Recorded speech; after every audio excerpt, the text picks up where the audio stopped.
So this is our menu for today. We'll have a review of some skills. What does listening involve? And we'll look at some effective listening strategies needed for planning a lesson. We'll have an overview of the IELTS paper, looking at types of listening tasks, how to deal with the plan map or diagram labeling, and finish with a Kahoot quiz about the listening paper. And okay, welcome to the other people. Welcome to Alejandra, Alian, Leticia, Adriana, and Paula.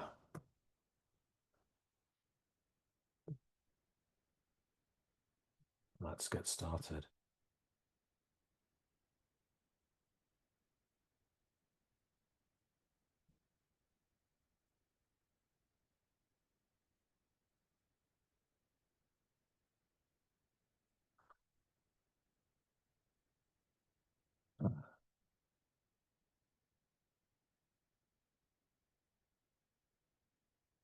So listening's one of the 4 language skills. What are the other 3?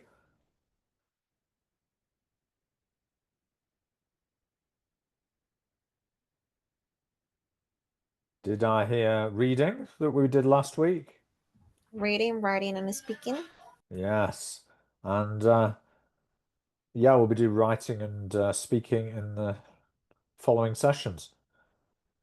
It's a receptive skill. What's the other receptive skill?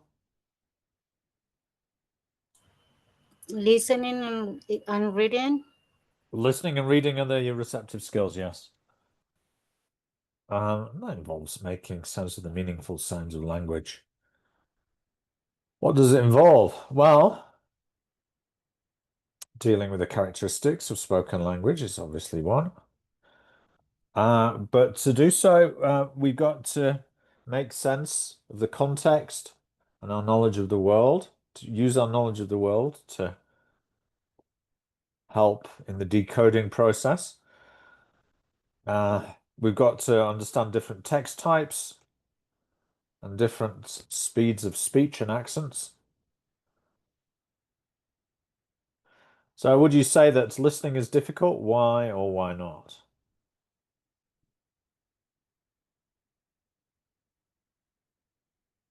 Not difficult, but you need to practice a lot. Right.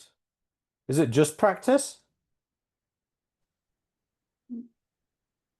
Yes, knowing how to identify keywords for answering the activities, maybe that will Right. help the students a lot in order to understand what kind of information is important and which one you can avoid or just skip. Right. Yeah, and some students may not understand, for example, the importance of context in understanding context before actually beginning and listening. So there are other skills as well, such as active listening in conversation, which are very important, right? So let's have a quick, we're going to do a quick survey. Please click on the link there. It's about, are you a good listener? So give you about 5 minutes to do it. Just answer according to how you are, not according to how you think you should be. Right? So the first one is to be more productive. I respond to emails and instant messages while I'm speaking to people on the phone. Does that sound like you? It certainly sounds like me, so I would put, I think, often for that one. Yeah, not always, but often.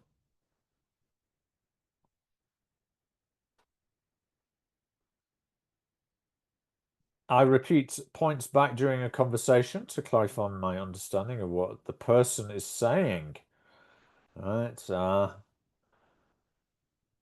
like I'm really upset I missed the bus this morning.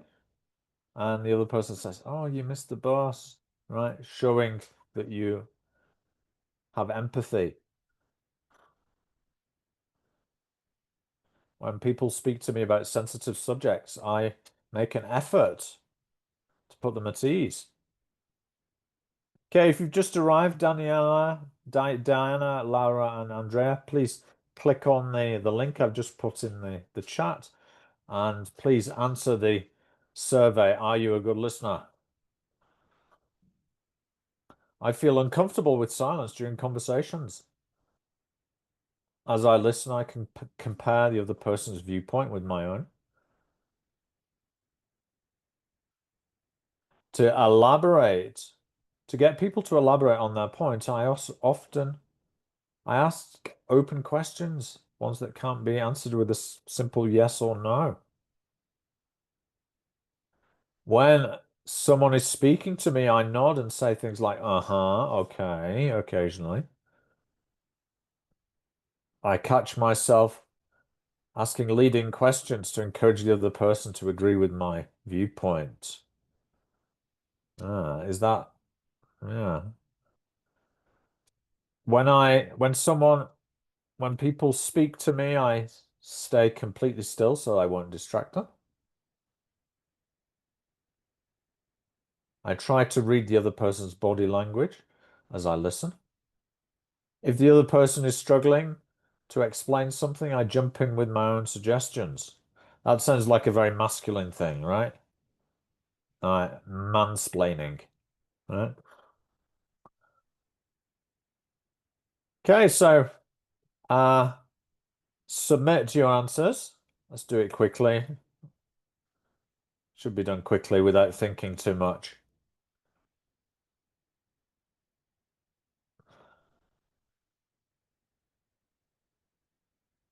Okay, and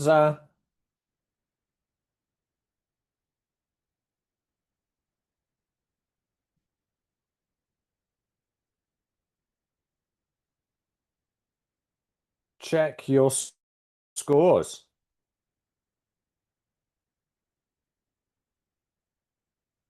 You may need to check the results sent to your email now.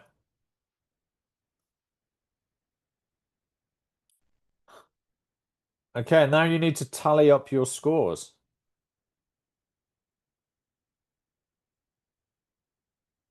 So for the first one, to be more productive, I respond to emails and instant messages while I'm speaking to people on the phone. You said not at all. Well, give yourself a 6. If it's very often, give yourself 2.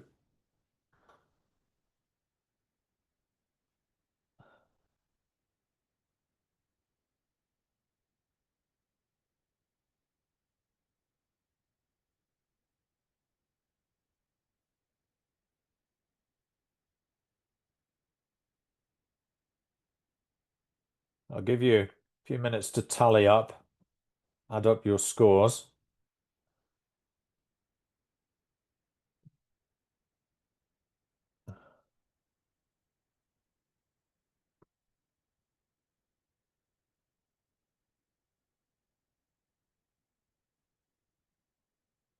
Welcome, Maria.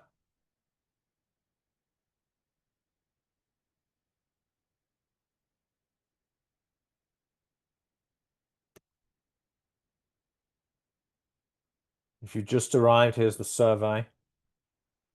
It's a quick survey on whether you're a good listener, right? And these are the points you should award yourself. Okay, once you've added up your scores, can you give me a thumbs up to confirm that you've given yourself a total score?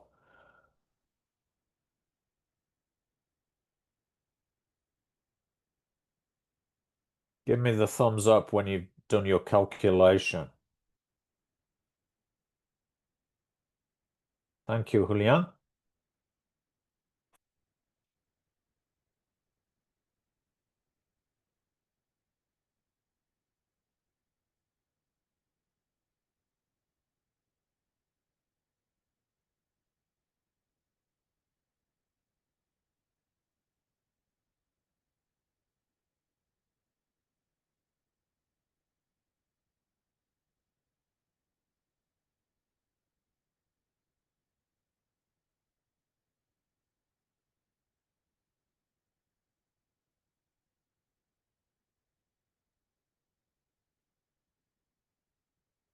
Leticia can't do her adding up because she's driving at the moment. But the rest of you, please try to add your scores together.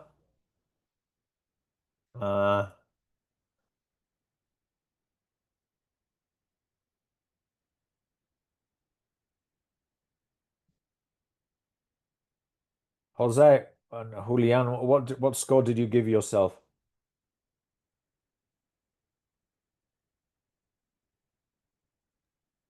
Sorry, Andrew. I haven't like total up everything because like I am just still trying to turn on my computer and I'm working from my Okay. mobile phone, so it's kind of difficult. Sorry.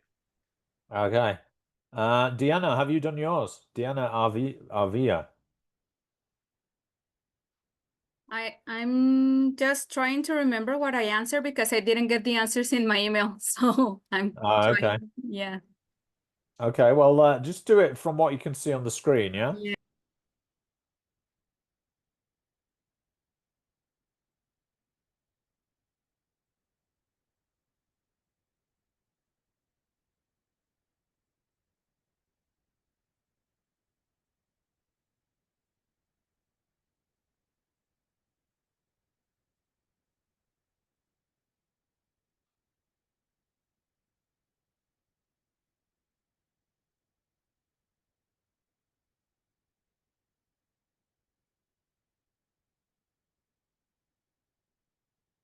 All right, while you continue to add up your scores, let's just check what people answered in the Google Forms survey.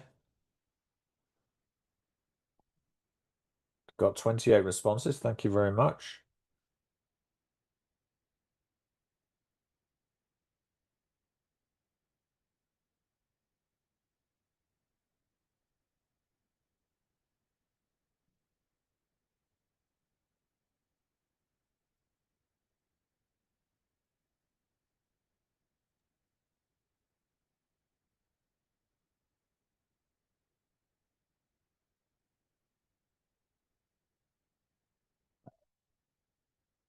So the first one, to be more productive, I respond to emails while I'm speaking on the phone.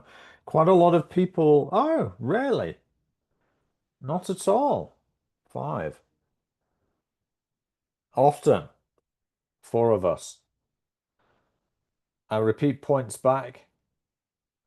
Sometimes. Rarely. Often. Very often. Not many people do that. When people speak to me about sensitive topics, I make an effort to put them at ease. Yes. Often.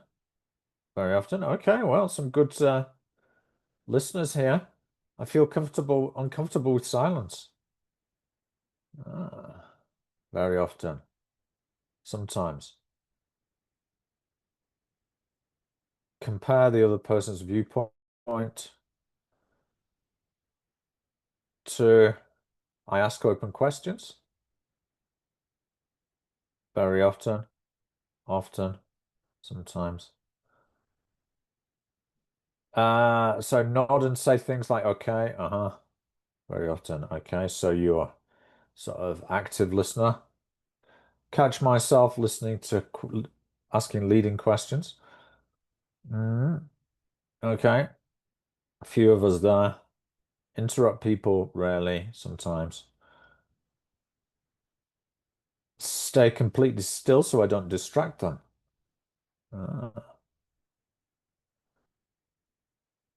Try to read the other person's body language. Okay. Jump in with my suggestions. Sometimes I wonder if that's us guys. Yeah. Often 10. All right. Okay, please finish adding up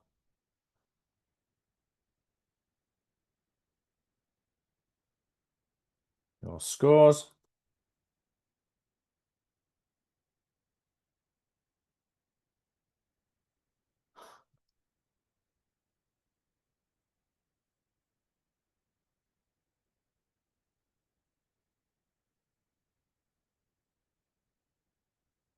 Die.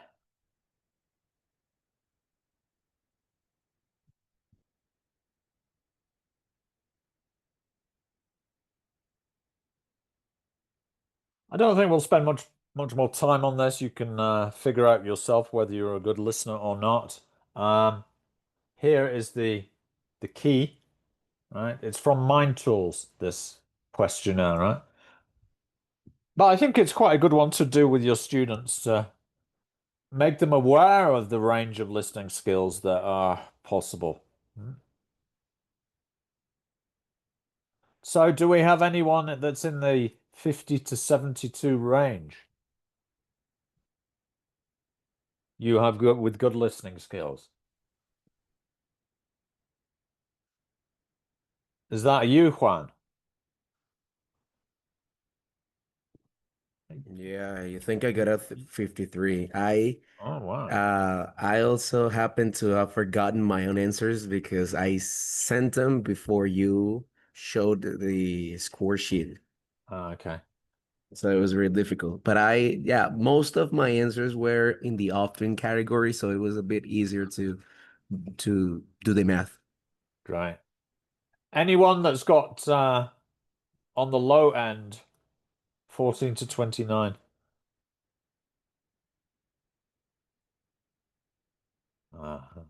No one, most people in the middle then, right? Okay, let's move on. So what does active listening involve? Well, I would say both the use of open and closed questioning, open with WH questions, closed questions with yes and no, so you mix them. The need to clarify, to summarize what the other person's saying, showing interest, whether it's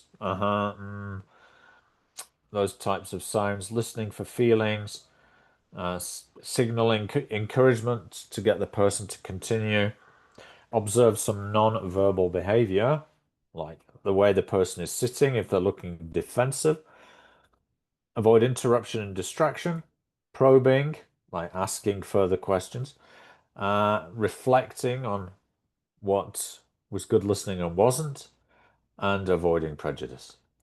Now,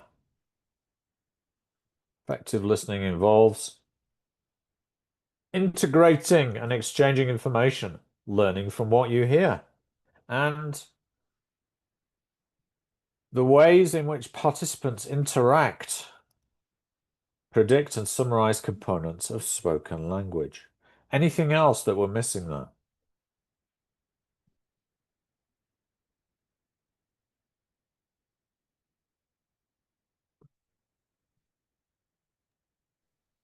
I think that it involves the whole person, no, as such.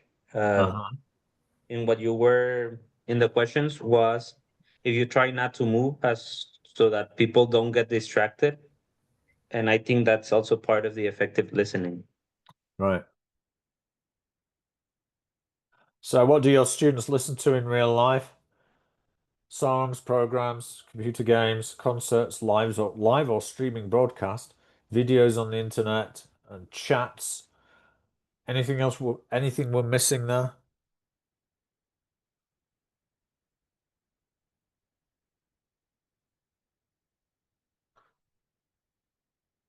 I think one of the best things these days is internet radio.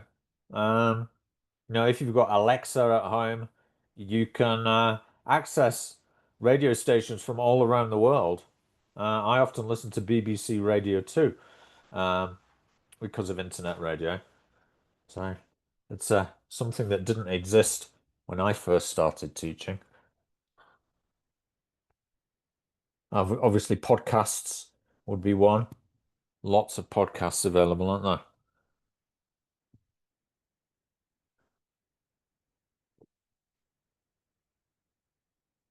Okay. And what makes students want to listen? Well, it's always important to have a purpose, reason, or need. That they want to get new information.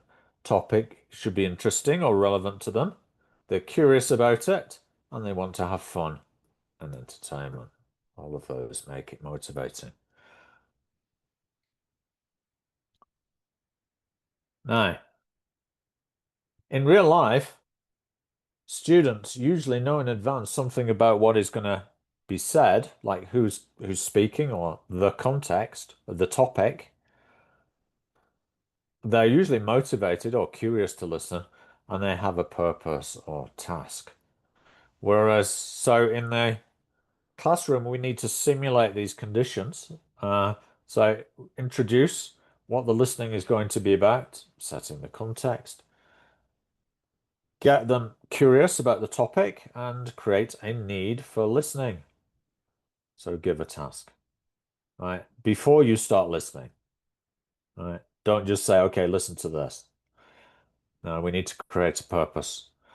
So in real life, every time students listen to something, there's a reaction about it. So students may react by doing something, marking a response, maybe on an interactive whiteboard if you're teaching online. Could be drawing, writing, or speaking. So teachers should plan activities where students have the opportunity to express their reactions through actions such as writing, speaking, or drawing.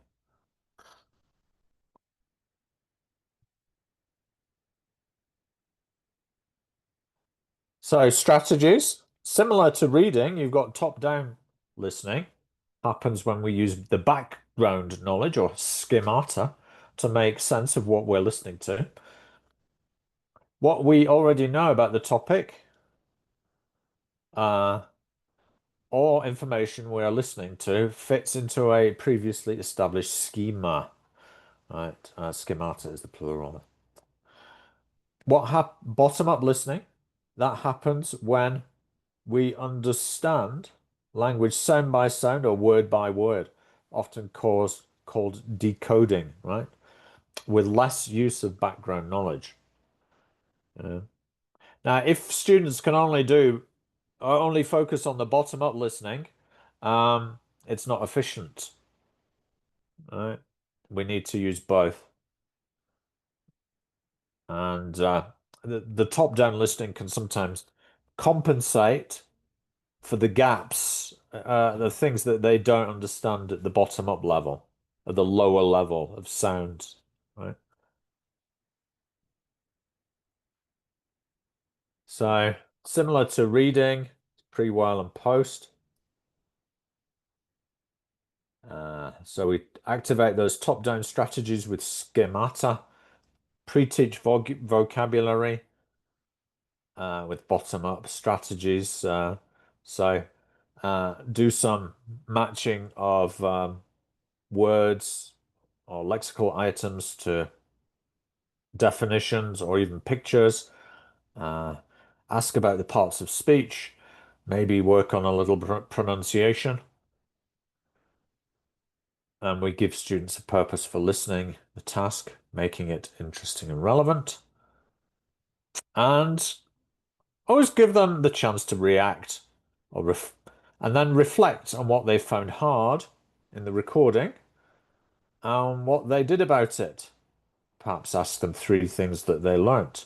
That's pretty important for exam preparation classes. This framework should be familiar to you if you've done TKT or CELTA. Right? So pre-listening, motivate, introduce, help students perform the task in an effective way. They provide a purpose for the task. So establishing the topic, eliciting language, pre-teaching, giving instructions and making predictions.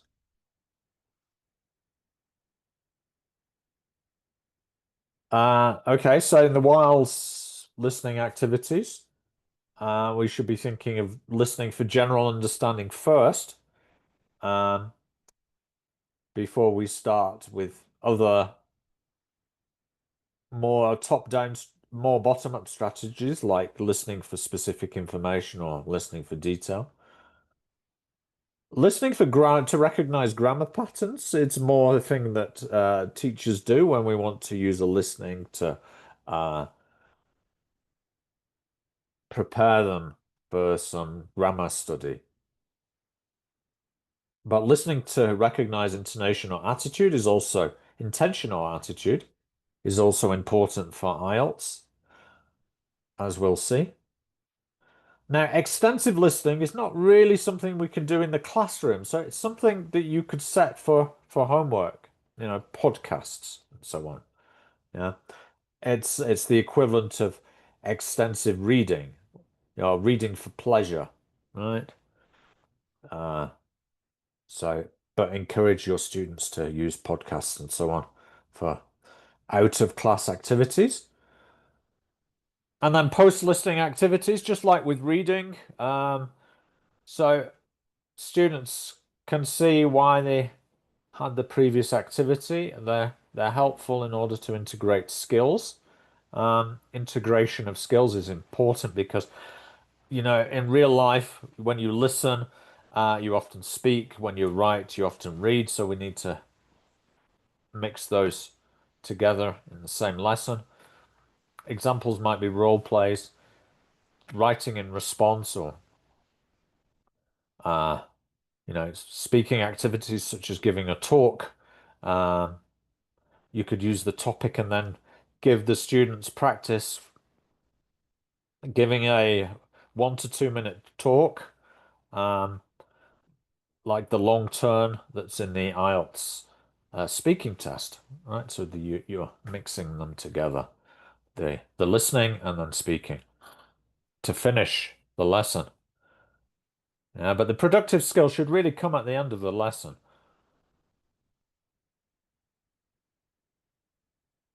Okay, so some tips for teaching. That's really intended to be a little repasso for you guys. I'm sure you're familiar with some of this already. Now, but let's move on to the meat here, which is the masterclass. And there are some specific tips that I've not particularly familiar with. So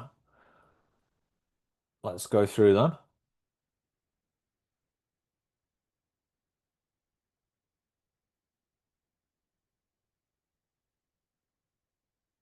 So relevant sub-skills for IELTS. What do you think they might be? Any ideas what relevant sub-skills would be for the IELTS listening test?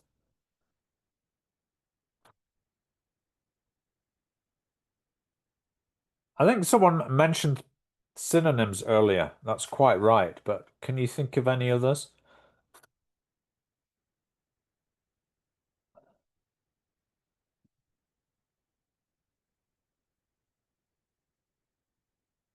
Feel I free don't know, to. probably understanding the context, predicting information. Right. That's elemental, isn't it? Is the prediction or recognizing the context. Yeah. Those two are connected, aren't they? Like predicting and the context, pretty closely tied together. So listening skills are the foundation of succeeding in both the workplace and the university campus, right? And they should be consistently practiced and mastered throughout students' lives. And they form the foundation of developing themselves into more attentive students, better business negotiators, and overall a more empathetic individual.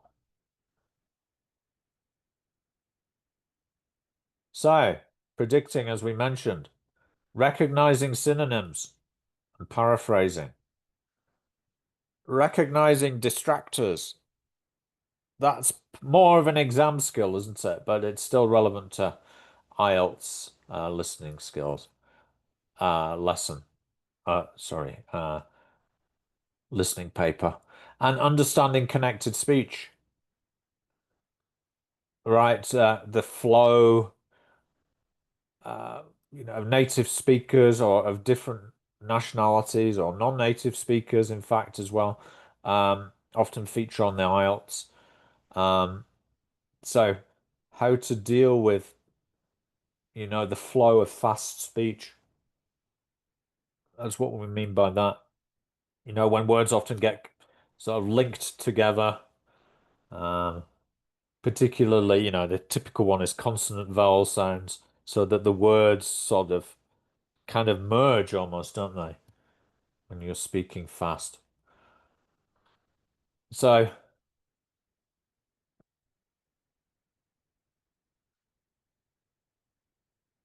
question, understanding the context. How can we help students understand the recording better in the 30 seconds before the audio starts? So what types of why is it important? What types of exercises can you use to help them?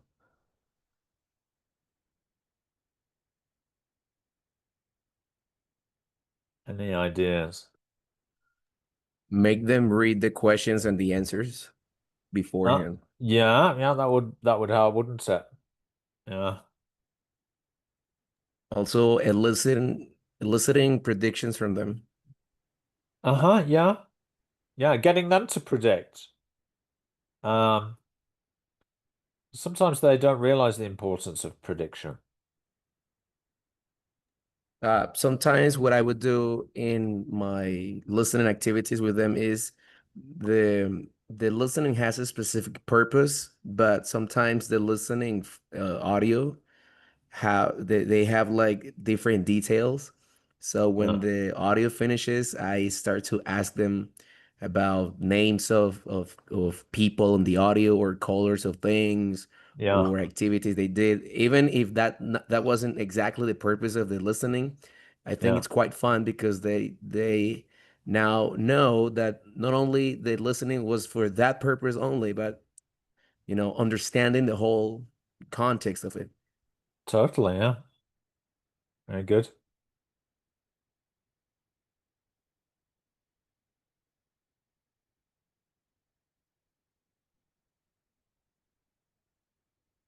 Any other suggestions?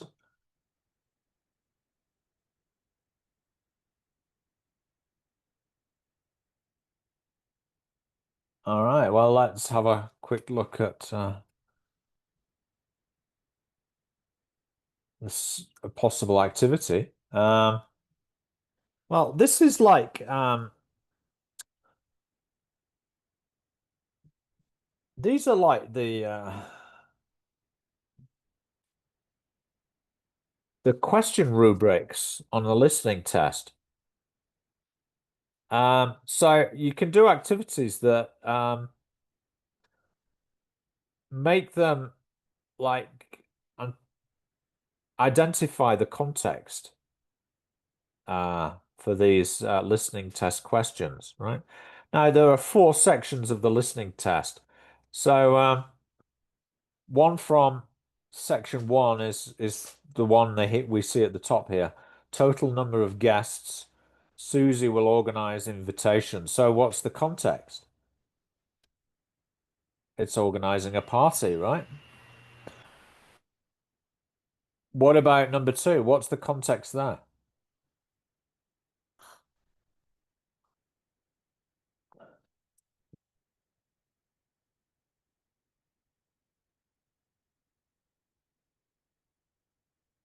Anyone can answer. Buying a gift. Yeah, or buying presents, isn't it? E would be the answer there. Right? If you look at the context down at the bottom, buying presents is E. And then section 3, we have this question. Students choose this topic because, and then it's multiple choice, isn't it? They have a lot of information about it. They would like to learn more about it. They think they'll get a higher mark.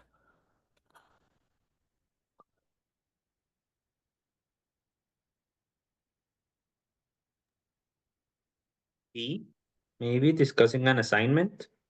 Looks like B, yes. Yeah. It's certainly academic, isn't it? So it's either B or D. Yeah, but it's probably going to be discussing an assignment. Now, part 4, it's usually a monologue, right? So it's probably an academic person describing a research project by the looks of it, right? Assess the impact of loss of habitat on native animals. Yeah. So it certainly helps if the student knows roughly what's going to appear in each of the sections of IELTS, right? So that's context. What else can we point out to them?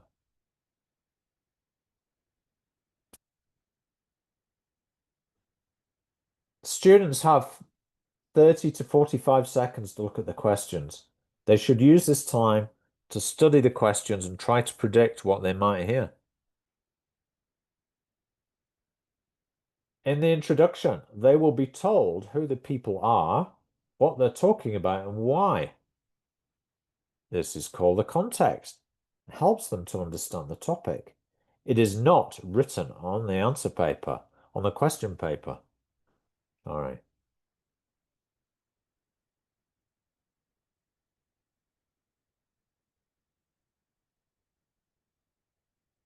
Okay. After the introduction, they will be given a short time to look at the questions. Studying the questions before they listen can help them predict what the speakers will talk about. All right, so that's pretty essential, isn't it? It's kind of tuning in to the topic. All right, so that's understanding context, pretty essential. Now, another tip is to do with following a conversation. In what sections of the exam do students have to follow a conversation? Anyone know? Section 1. Section 1, yes. I think it's also possible in 2 and 3, but not 4, because that's usually a monologue. Right? It's just one person speaking. So in what skills do they need to develop to get the right answer? Sorry. Any ideas?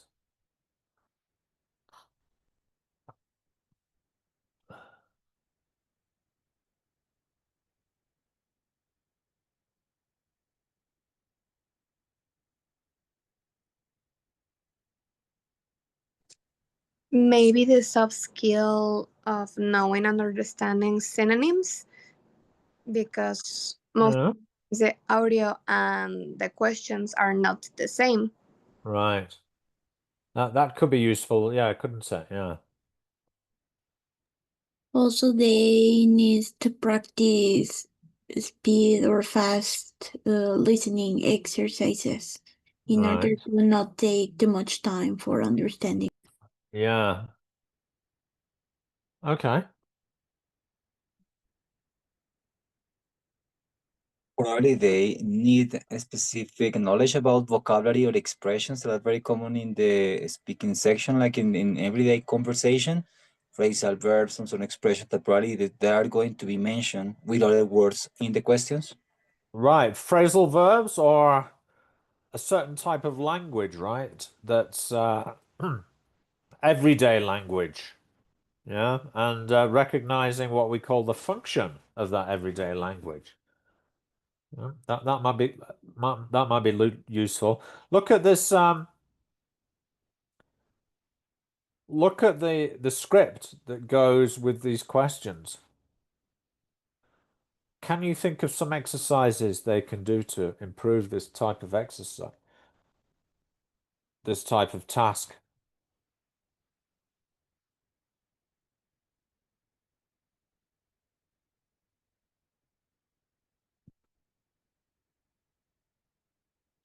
What type of language are they using in the Informal. audio script? It's informal. So maybe contractions. Yeah. But you've probably heard of functions, right? Functional language. Can you think of any typical functional language? Like asking for or booking in at a hotel, asking for directions. Asking for directions, yeah, but look at this specific audio script here. What functions do you notice?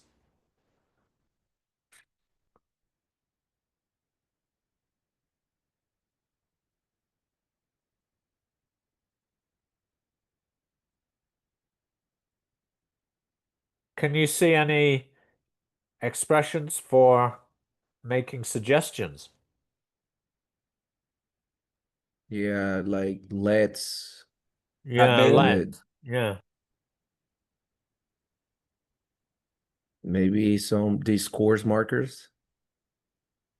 Well, look at things like the second question asked by B. Why don't we just order some pizzas? Right? That's a suggestion, isn't it?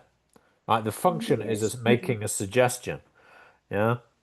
And then B also and then A sort of counters that. So but we always do that. So that's like rejecting a suggestion. Yeah. And then he makes another suggestion. Let's do something different. And then B says, okay, another suggestion. What about a barbecue? Or we could just do hot dogs. Yeah. So it's all about making suggestions and responding to them, isn't it?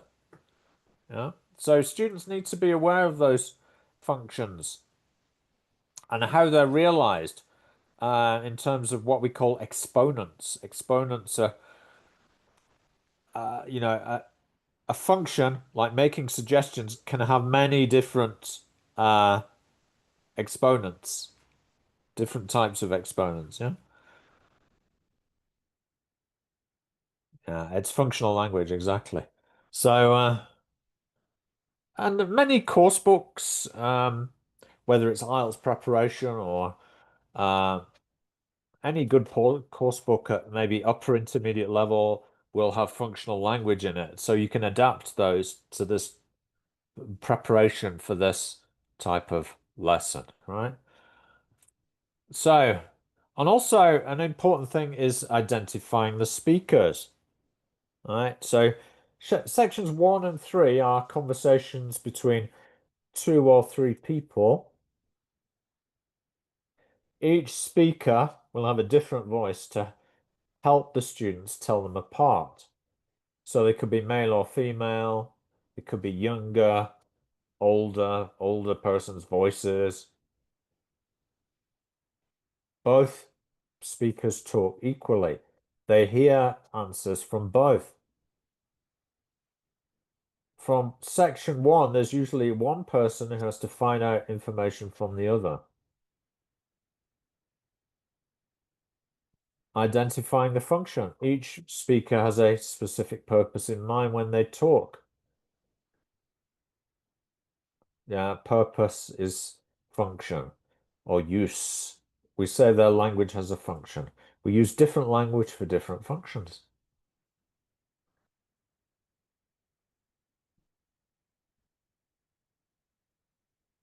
Aye. Recognizing attitude and opinion. In what section can we find this type of exercise?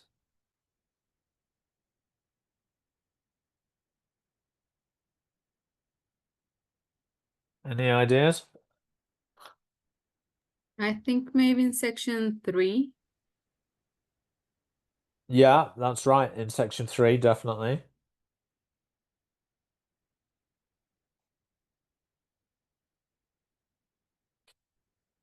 Also, section 1, I think you'll find. So, what do candidates have to do?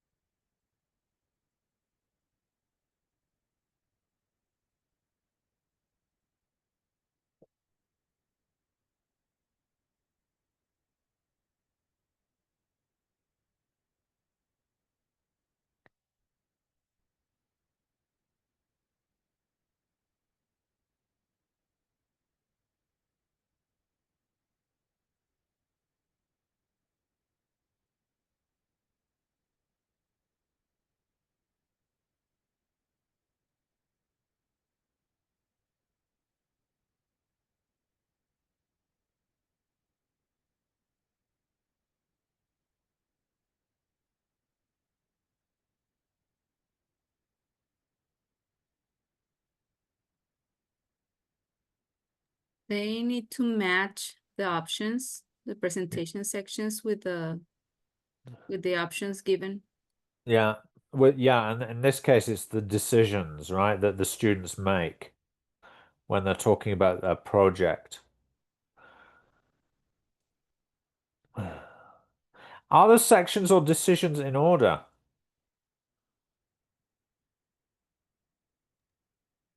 I wonder. Difficult to say, isn't it, without seeing the audio script? Yeah, sometimes we can find all the information in the same order as the questions, but in some exercises it's a little bit mixed, or they Uh, change the order of the questions in order to make it tricky. Yeah. That's right, because sometimes when people are speaking in a dialogue or there's three of them, they sometimes kind of jump logic. There's a kind of logical incoherence sometimes, right? So it's difficult. It can be difficult to follow. Now, things we can do. We can use, for example, the transcript to identify paraphrase in the functional language. Paraphrasing or saying things in different words is a useful skill to develop.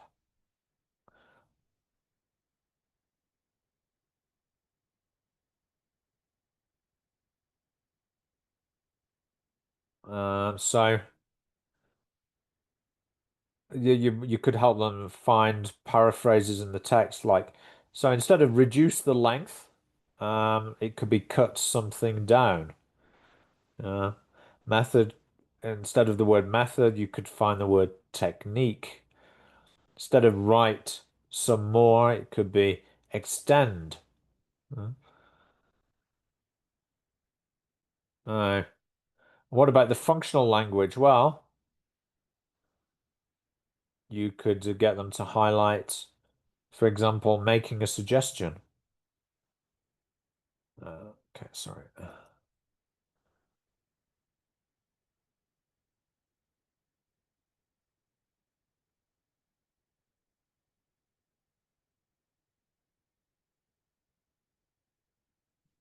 We could highlight some of that, can't we? The pen. Let's organize our presentation on the new science equipment, shall we?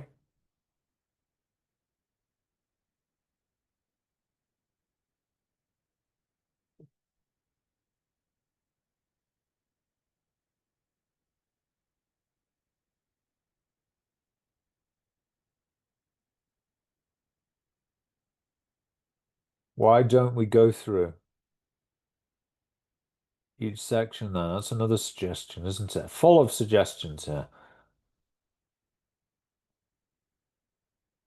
Maybe we should bring along some actual equipment. Notice the use of things like the modal verbs to be a maybe. It's a way of indicating that it's tentative. It's we're not being too forceful because we've got to preserve the relationship between the speakers. These are probably your friends, so you need to not offend them by contradicting them, so on. So that's why they're using these modal verbs to sound, to avoid directness, right? But they also need words and phrases to agree, like of course, disagree, I don't think so, that sort of thing. Of course. Yeah. No, use the audio transcripts with your IELTS material, get them to notice some of this functional language.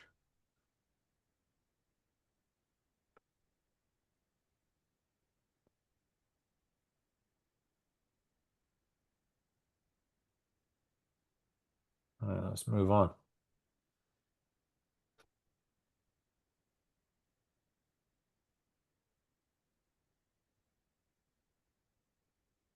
So, identifying attitudes and opinions. Listening sections 1 and 3, speakers often trying to make a decision or reach an agreement. Get students to identify the speaker's opinions to answer the question correctly. With persuading and suggesting, that's sections 1 and 3. In order to reach a decision, speakers make suggestions, disagree, or try and persuade each other. Reaching a decision. You will often hear people suggesting solutions, then reaching a decision. A discussion, sorry, it's missing that. A discussion might focus on the advantages and disadvantages of each suggestion. So it's kind of, some of it can be, kind of academic, designed for people who are going to be working in academic situations, possibly. But there's more kind of everyday listening as well. So let's have a look at the following directions.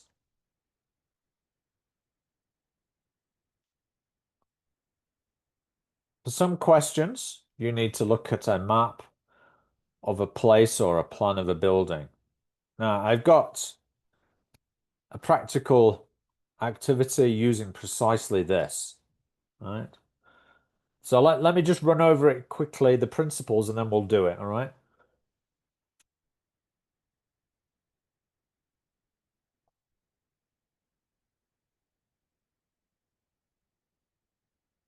The right procedure is to study the map or plan carefully before they listen.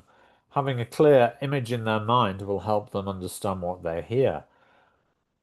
They may need to follow directions to locate a place on the map or plan.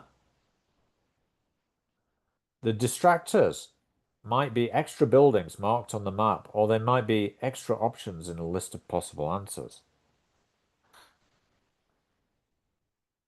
Sometimes a map completion task asks them to identify an area on a map, then choose an answer from a list.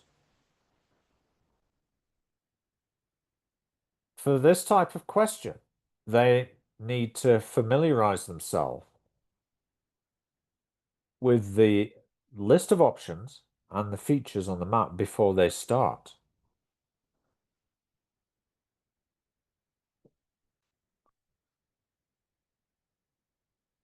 Maybe we should do that now.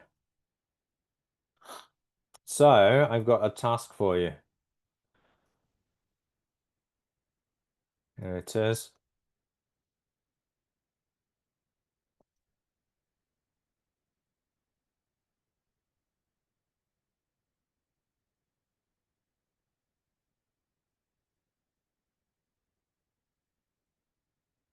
Okay.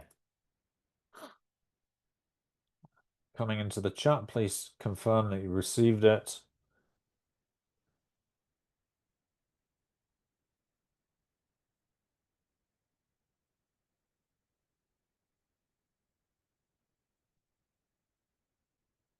Now,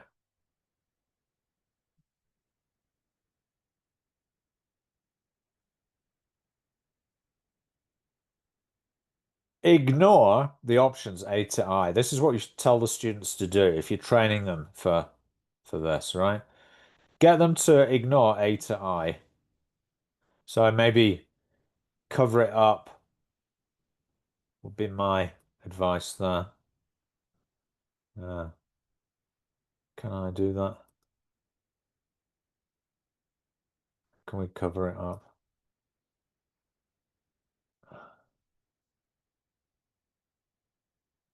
Just ignore all that. Ugh.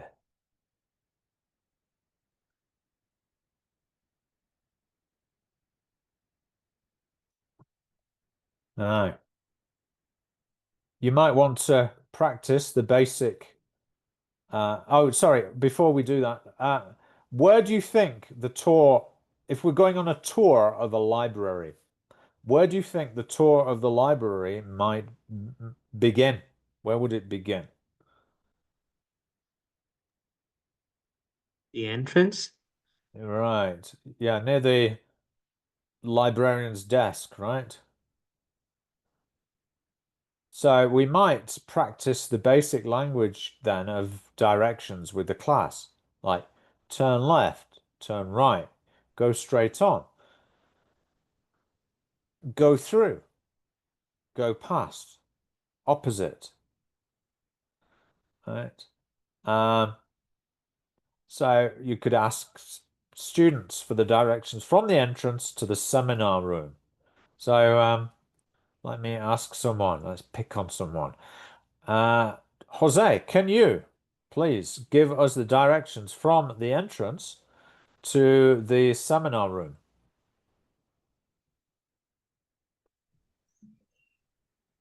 You have to go straight from the entrance to the library, and the seminar room is on the door on the left.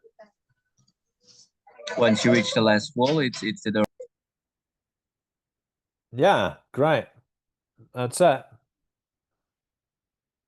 Now, perhaps you could get students to work in pairs, get them to practice giving and following directions using the library plan to go to the other labeled rooms, like the library office, the fiction library area, and the non-fiction library area. Right. Now, then you could show the list of the rooms. Let's clear the drawings. And now explain that some of these will be used in the recording to label rooms 11 to 15, and that they will follow the order of the recording.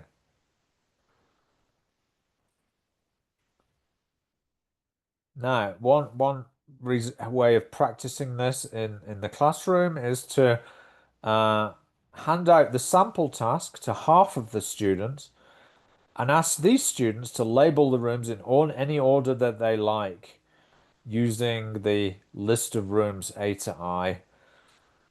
Then hand out the sample task to the rest of the students.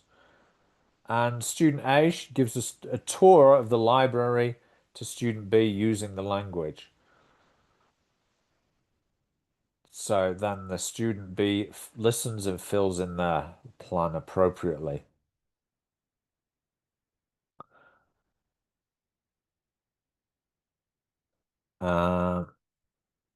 At the end, write examples of good language used on the board, like don't go through the first door, but turn right, turn sharp right. Just past the library area, there's a door. Yeah, you'll see it in front of you. You could work on the pronunciation. Draw attention to the form. You know, the use of the adjectives. In front of you needs the preposition in. Right.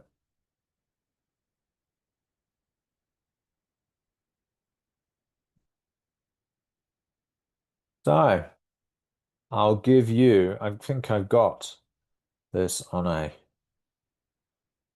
Google form. Here we are.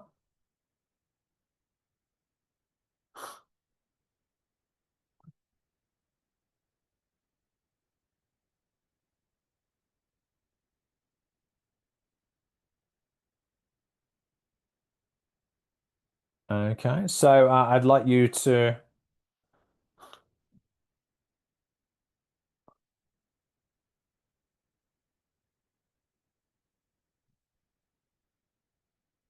click on the link. I'll send you in to the chat. And this is a general training listening task type 3. Please click on the link.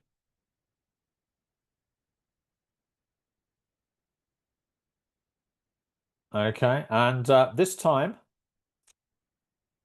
as you listen, click on what you think is the right answer, but don't submit it yet, okay? I'd like you to, after we listen one time, we're going to go to the breakout rooms, and then you can compare your answers using the audio script. And then we'll talk about how well you thought you did it. So here's the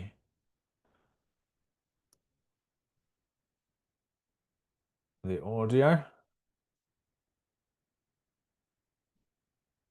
Let's play it.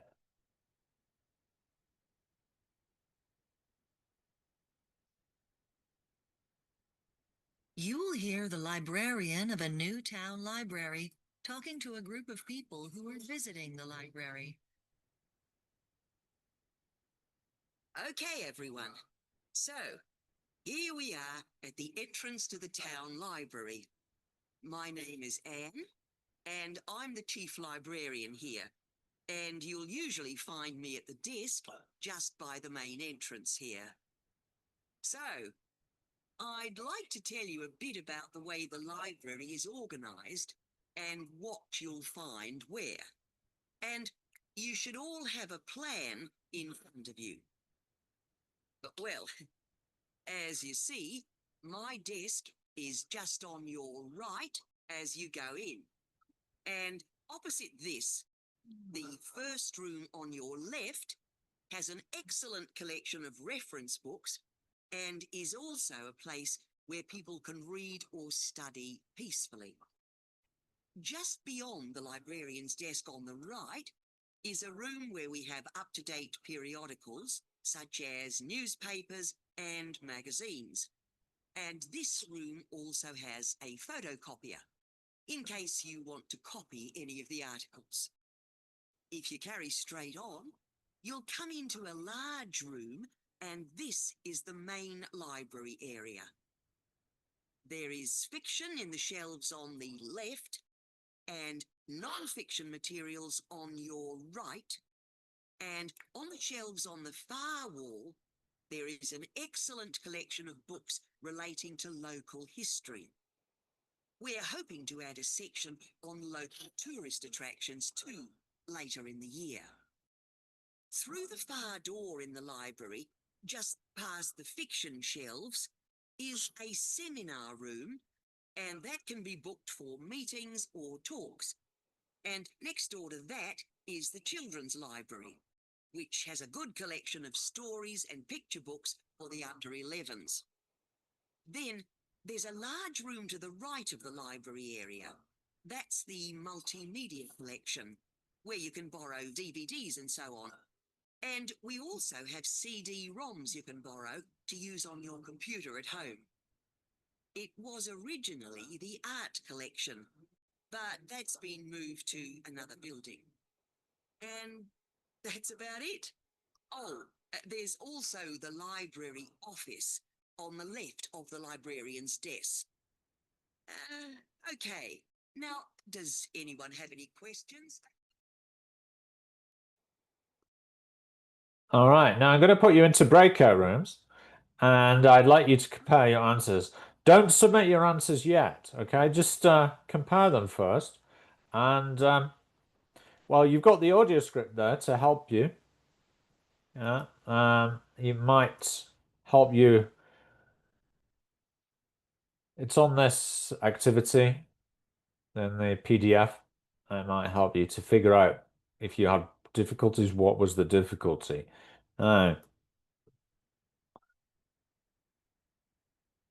Let's go to breakout rooms. Might be useful if one of you could screen share the Google form. Right, you've all answered put your answers in the Google form, but don't submit it yet. All right. Let's Go and chat 5 or 6 minutes. Okay, we've got a lot of unassigned people, so let me put that in.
Oh, good job. You seem to manage that okay.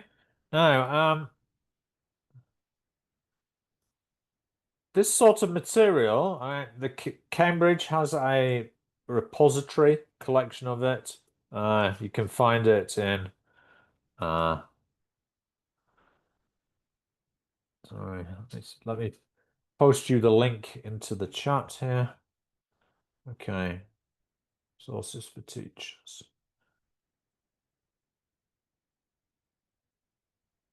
And you can have this activity to try with your own students. Go. Pretty easy to adapt to online teaching as well.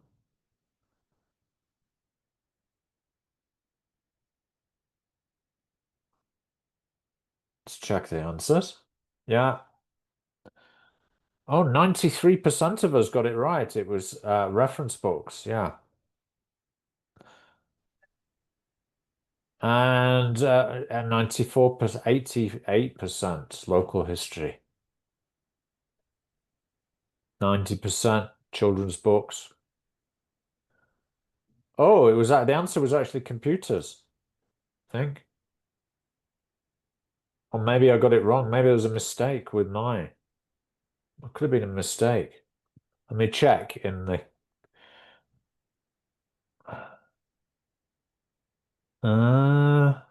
and so this is question 14. Yeah, you're right. That was a mistake in my when I was making this. Oh, I need to correct it, don't I? Yeah. Okay. So, what was it, number 14?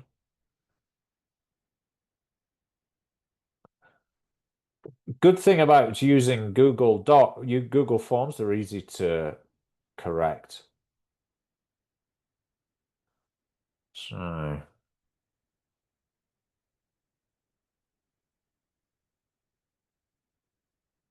the answer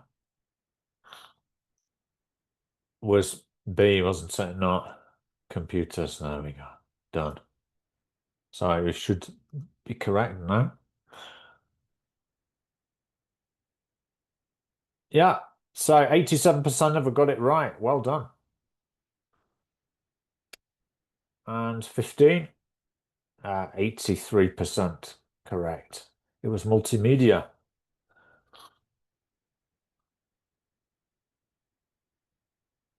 Okay. Cool.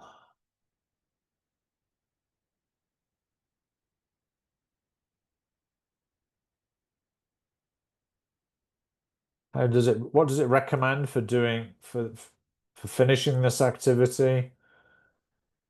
Well, you could elicit from the students what type of visual they've been practicing on here. It's a plan of a building. You could explain to them that the visual in this task type may also be a diagram.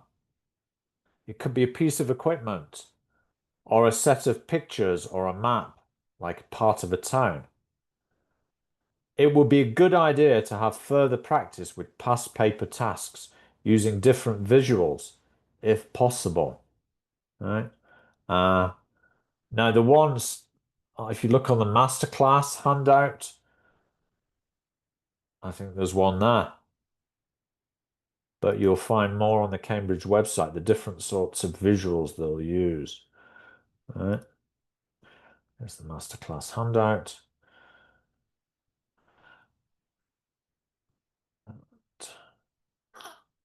I think it's a diagram. Oh, it's a booking form for a theatre, which they've got to complete specific information. It's listening for specific information, isn't it? And don't forget that on the masterclass handout, there are some more listening tips. For those who may have missed that, here it is. The masterclass handout. Now, let's switch back to our presentation. We haven't got much longer. in this.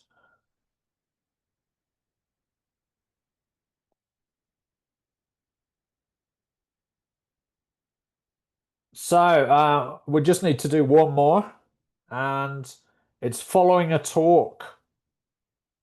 Now I'm going to hand this over to you as a task in your breakout rooms, since you've gotten used to working with each other in breakout rooms. So I'm going to make a screenshot of this. I'd like you to study this task from the exam and think about what can we do to help students get more answers in section 4. Right? This is section 4. It's like a monologue. It's like a talk, like an academic type talk. So what can we do to help students get more answers?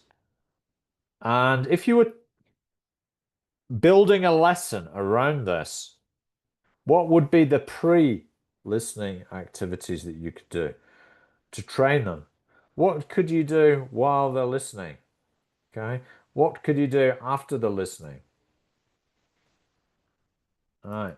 So here's the task into the chat. Don't lose it because you're going to go into breakout rooms. And I'm going to give you like 10 minutes to think about the answers to these questions. And after when the 10 minutes is up, one of you could, from the group, please report back to the whole group. All right. That makes sense?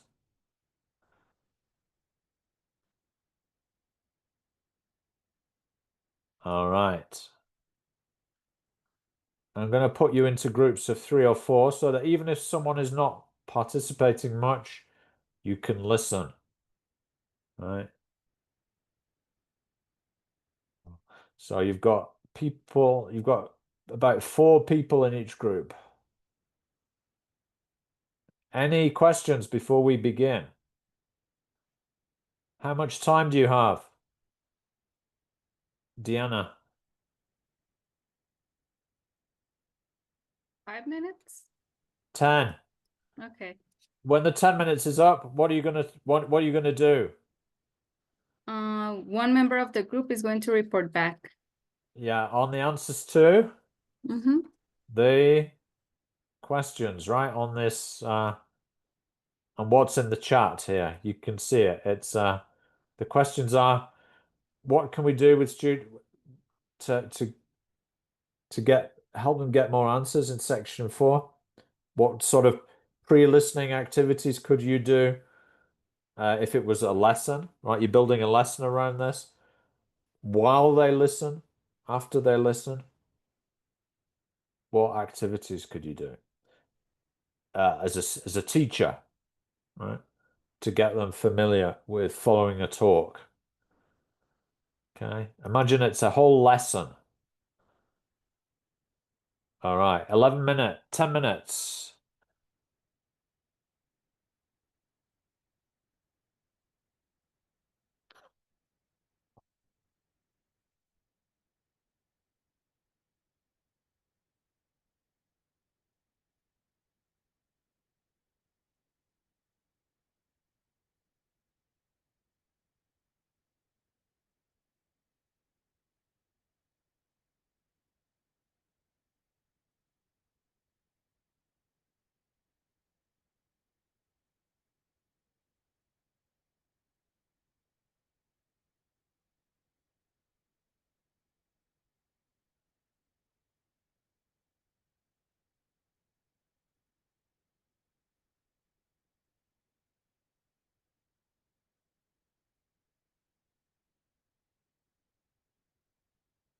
Let's go to our breakout room, shall we?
Nice ideas. Now, let's just get some feedback. So let's hear from you. Now, how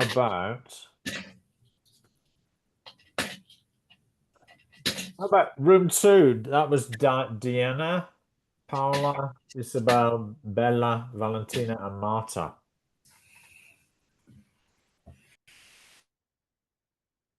Can you report back on any interesting ideas that you came up with? Yes, well, first of all, we think it's important to familiarize the students with the exercise, with what they need to do. So maybe beforehand, ask them to complete a similar exercise, but with a different topic, just to make sure that they know how to work with this table or to fill in the blanks. Obviously, while listening to podcast interviews, native speakers, because section 4 is mostly a monologue and it's academic content. So they need to have like the vocabulary basis on that. Maybe ask them to role play on interviews and have them also listen to each other, like their peers or classmates, so they can also share about the content. And while they work with it, while they listen, ask them to look at the exercise first, read the complete information or the questions that they need to complete and identify the keywords. So when they hear them in the audio, they can relate them to the exercise. And after that, do a comparison or a peer revision check of the exercise. Okay. Thank you very much, Deanna. Some good ideas there. What about Brenda's group? Brenda, Juan Diego, Laura, Juan David, and Adriana. What interesting ideas did you generate? Yes, we were talking about every phase, like the preparation. Yes, of course, preparing with TED Talks or podcasts, also with learning maybe phrasal verbs, linking words, or learning how to predict which part of a speech will or which specific word you would need if it is a noun, if it will be a verb, an adverb. Also, while you're listening, writing properly, having good spelling is important. Also, taking notes of what you consider it will be helpful for you. And after the activity, obviously reading again and checking the transcription or identifying which words were distractors or cheat words. And maybe if you have the opportunity, circle keywords in order to practice for other activities or exercises that are similar. Great. Yeah, all great ideas. Thank you.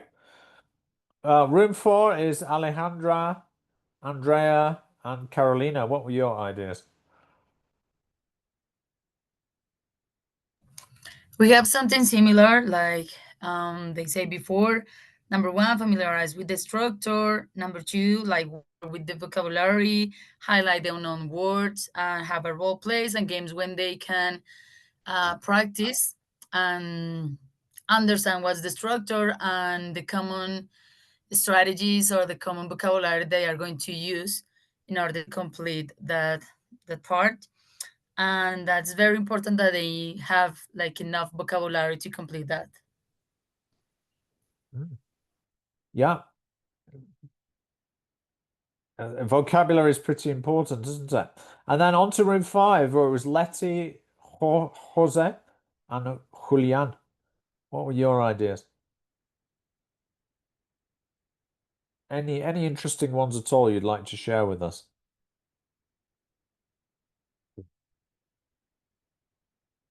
Okay, so something that I think as as my colleague mentioned before, they have already like mentioned most of the ideas. Something like two things here to add. Probably after the listening, the idea is to recycle the expressions and vocabulary that they listen to, so that they can acquire this kind of vocabulary and expressions that they listen in the listening activity. And something that I have identified with my students is that I need to ask them to understand the chart, because sometimes they are going to feel information, but they don't understand the distribution of the chart or even of the map. So I ask them to consider first, before starting filling gaps, try to understand what is the right distribution of the exercise. Yeah, good idea. And that's it. Like, Yeah. those are the extra ideas that Yeah, were not mentioned before. totally well worth doing all of that. Now, if I was teaching this lesson, I think the first thing I would do with the pre-listening is work on the topic, right? The topic is plants that change the world. And it's an interesting, motivating topic, I think, especially if your students are, you know, maybe at school, they're teenagers or a bit older. And, you know, so your lead in could be pictures of potatoes, tobacco, what is it? Tea, white mulberry, right? So the pictures of those on your screen and or on your whiteboard, and you get students to guess, what do these things have in common, right? And how have they changed the world? So get them to try and, you know, this is part of the prediction anticipating, isn't it? To create the context. Now, for training for them students for this, you might want to work on something like signposting words.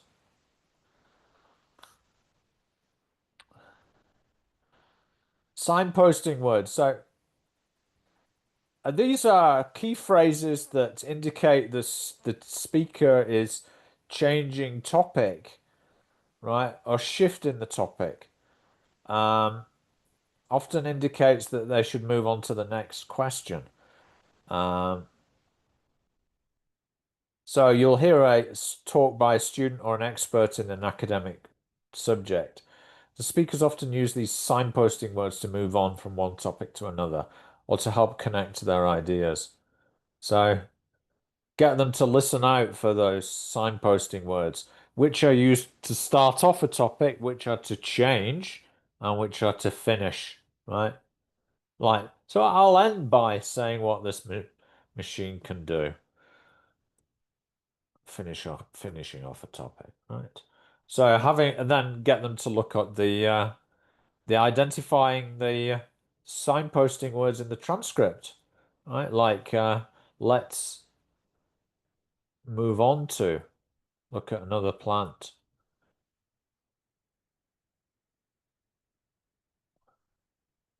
Now, the next plant I'll like to mention indicates changing topic, doesn't it? The final plant, so that indicates it's going to be about the mulberry.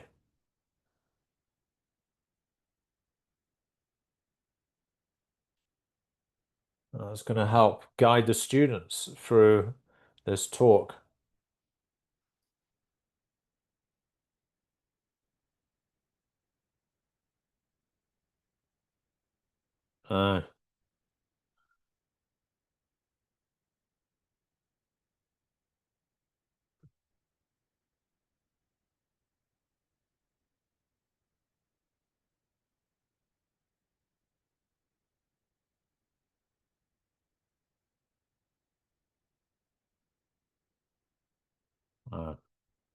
Frozen a bit now. Okay, let's go back to it.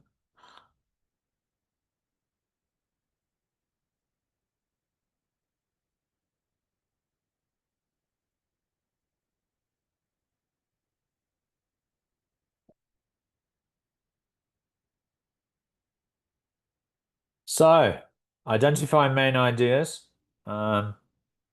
Questions in the listening paper will focus on the main points made by the speakers, so it's important to be able to identify them. understanding the explanation. To help them prepare for the listening, they should read the information in the questions carefully and try to predict what information they'll hear. They shouldn't be worried if they see technical terms in the listening questions. These will usually be explained. And signposting words. Shift in the topic indicates that they should move on to the next question.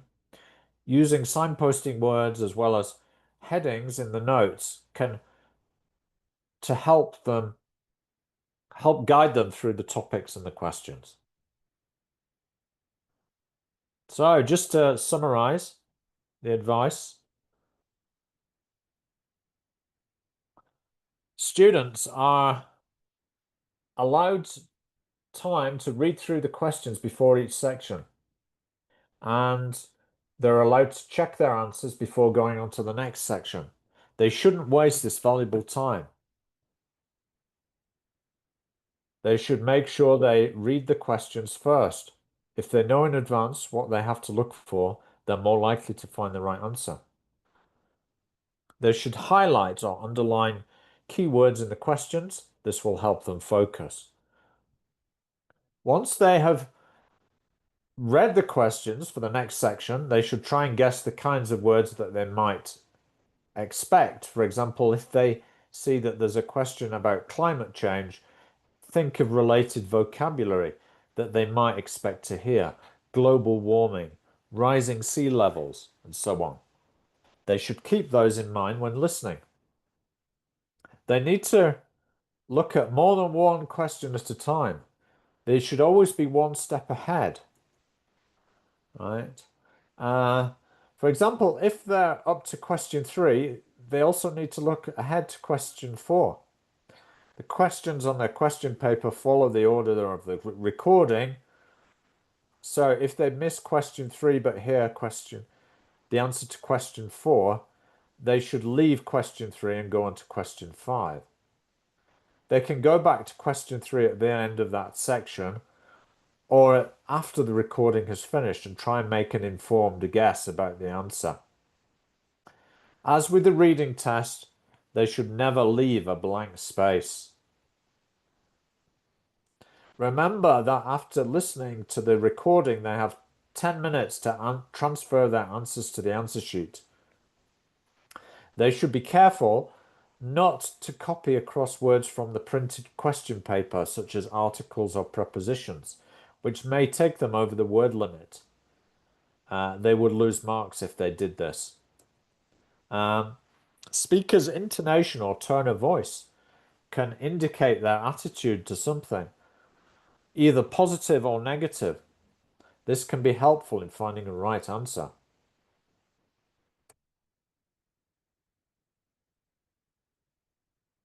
Okay, those are just some bit general ones, those.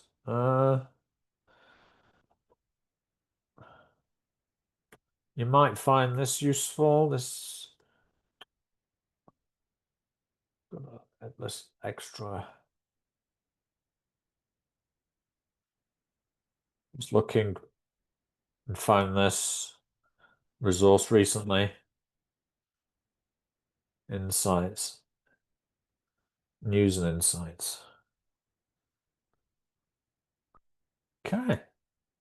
I think we've just got enough time to finish with the Kahoot.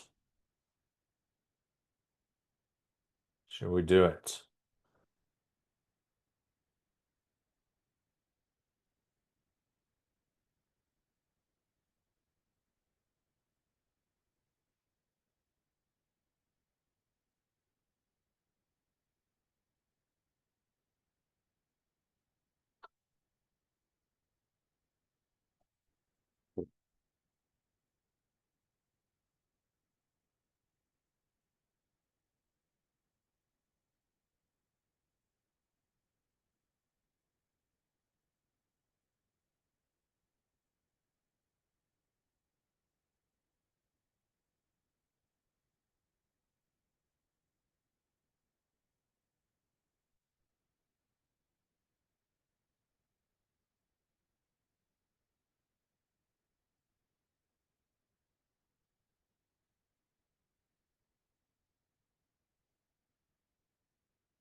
Let's begin.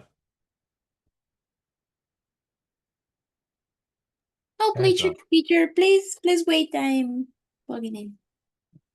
Can't see the link, that's why I haven't done it. Okay, the link is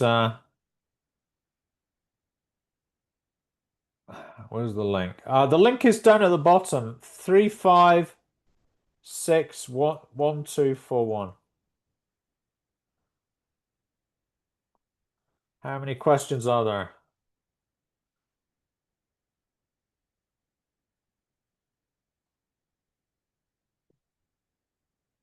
Yes, there are 40. Correct. 40 questions.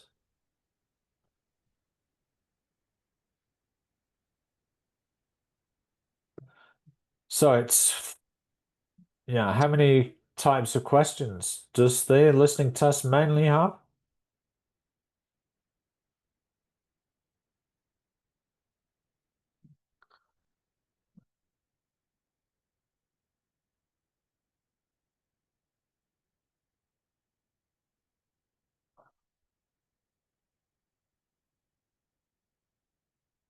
And the answer is yes, 3.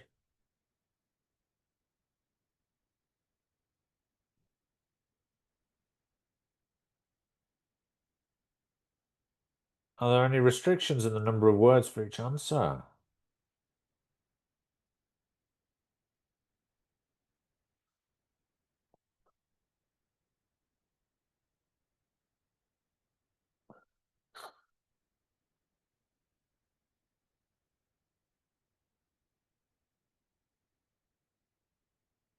Yes, it will state on the paper.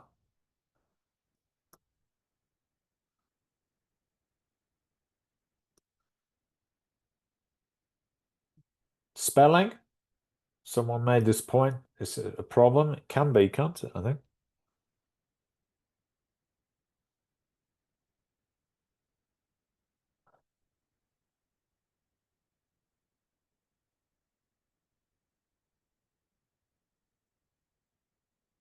Yes, it can be, yes.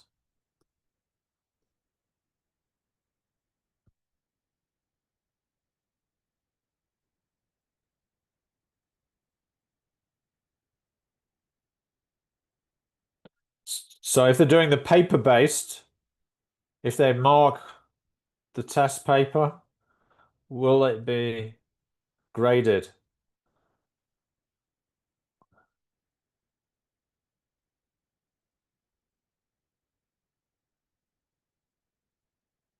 Okay, so the answer is no. Yeah, because it's only the answer paper that's actually marked. Now, if it's the computer-based, I think you can actually you might be able to write notes on the question paper, but it won't be marked. You've got to only when you put the answers in.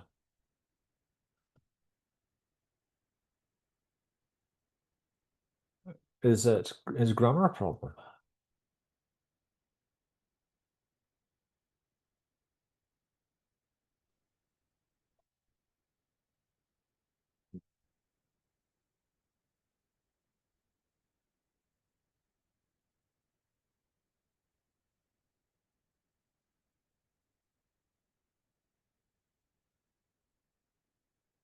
Ah, yes.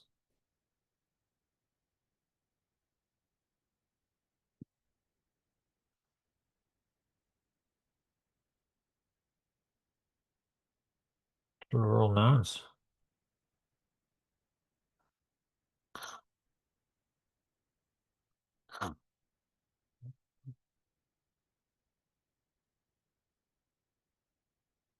Yeah, good job, everyone. It is, yes, we do need to be precise with plurals because it might be a relevant detail.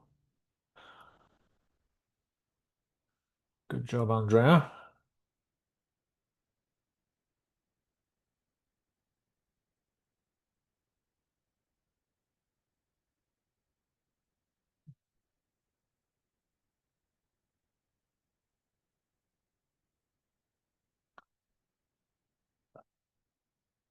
Not normally, yes. Capitalization, not so important.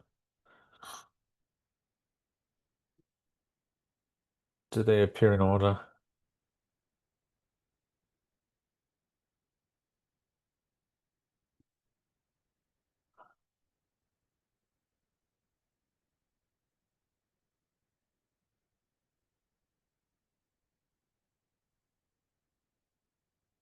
Yeah. They usually follow the chronology of the audio.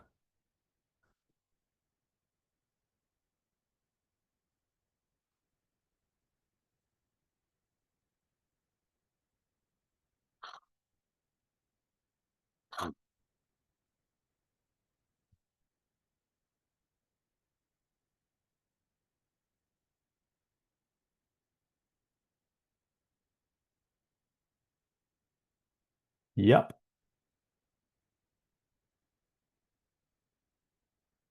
Well done, Israel. How many chances do we have to read the questions?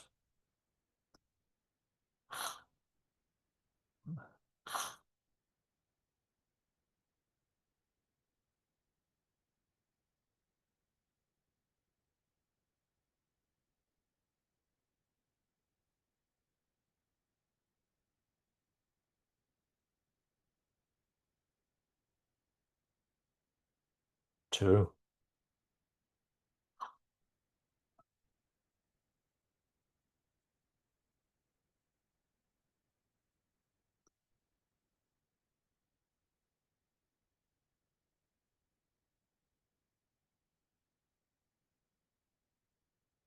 Section 4, how many chances?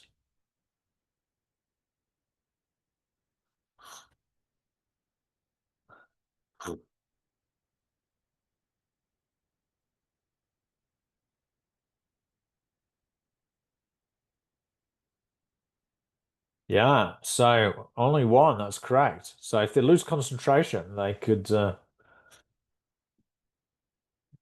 yeah, problems. Pens or pencils?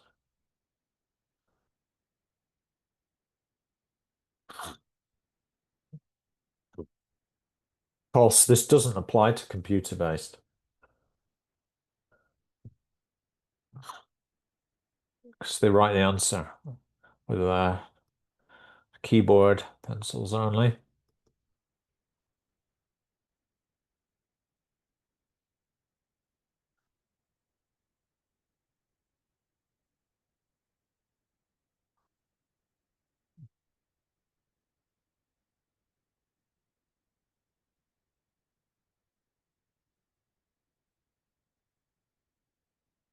Good.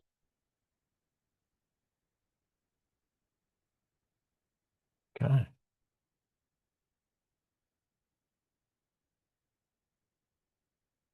Sorry, I lost it then.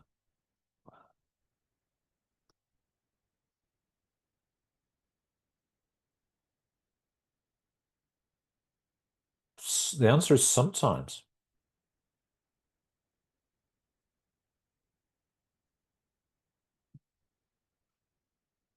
Last one. True, false, not given in the listening.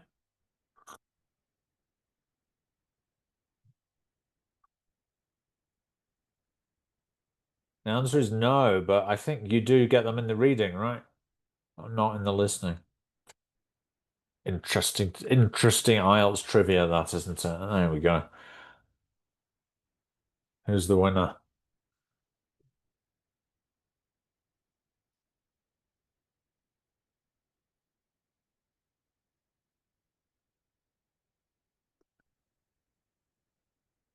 Well done, Juan. Diana, Israel, Adriana, and Bella, so they're on the leaderboard. Congratulations. Now, next session will be writing on June the 5th, Thursday. So try to keep up with your activities.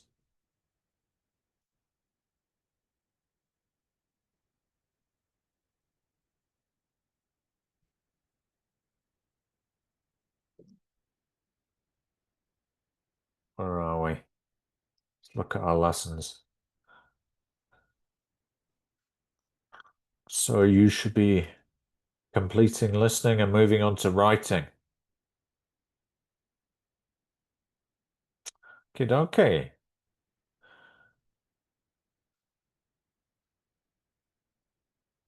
So I will put today's recording here. So if you've missed anything, you can go back and see it.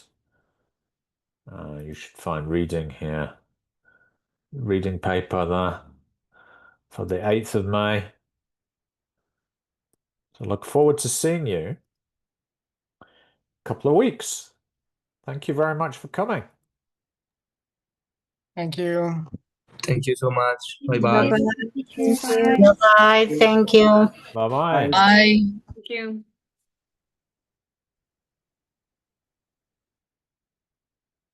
Thank you. Thanks. Look forward to seeing you in a couple of weeks.